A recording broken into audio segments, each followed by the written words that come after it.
All right, classroom management students, and many of you teachers, not all completely students.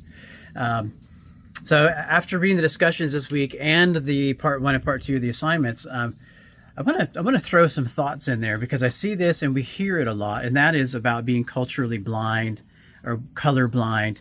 And I think that it is so important. This was language that we used, when I was going through teacher training programs, probably, 20 plus years ago. And we talked about color blindness and how we really needed to, we don't see color. We don't kind of, we want to treat everyone equal. And that's true. But I think that this notion of not seeing color is something that is, the language that we use is outdated. And keep in mind that language is imperfect. No language can convey human emotions perfectly.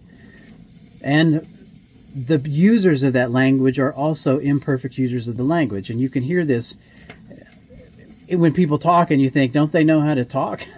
But there's very few people that are actually masters of whatever language that is they speak. And so, we're using an imperfect language and we're using it imperfectly. And I think this concept of being colorblind or culturally blind is one that's outdated. Actually, being colorblind is now it was always been a detriment. But think about this: in the classroom, if you have multicultural students, you want to make sure that you are validating their culture or their ethnic group or their race or whatever. Or their color. You want to make sure that you're validating that by recognizing that and celebrating those differences. Now, of course, we are treating everyone equally, and in that sense, that's what the color blindness, the cultural blindness is trying to convey. But keep the equally bit, but make sure that we are thinking about this idea of treating people, celebrating people's differences in their cultures. Now, I'm just going to look down at my notes here, make sure I didn't forget anything that I wanted to say to y'all. And a lot of you were real honest about where you are in this cultural precompetence, and I think I was really appreciative of that. Some of you were really honest. A couple of you particularly said that this really requires some in-depth and complex thoughts and some real candidness with oneself. Those weren't exactly the words, but those are kind of how I interpreted that. And this is, I think, so important that we're honest with ourselves. Now, here's the thing: we're always often we are nicer to ourselves than we should be, and we are not as nice to other people as we should be. So we think about our own cultural precompetence. Are we really as high as we said we are in the discussion board? And something to think about.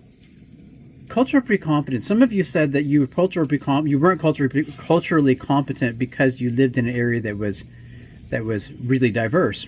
I'm sorry, that you was really, really not diverse. Some of you said you were really culturally competent because you lived in an area that's diverse. I'm going to question that logic. I think that's a natural thing to think. But imagine those of you who, if you were to, who think you are culturally competent, and because you have no problem, working with a group of students, you might have 30 students and you might have 3 or 4 that are what we would consider diverse, or people of color, or different, ethnic backgrounds or cultural backgrounds outside the United States, perhaps. But imagine if half of your class or 2/3 of your class were to shift in terms of the cultural background that they came from. Would your students, and would you still be culturally competent? Would things change? Would your perception of yourself change? So a lot to think about. Anyway, great discussions and great assignments. Some really horrific things that I read in some of these culturally insensitive things. Some of them were personal experiences. Some of them were stuff that y'all had seen in the news. In the news, read the news about teachers on a regular basis, because you will regularly see teachers that do really stupid stuff in the classroom and make the national news. That you don't want that to be you, and I don't want it to be me.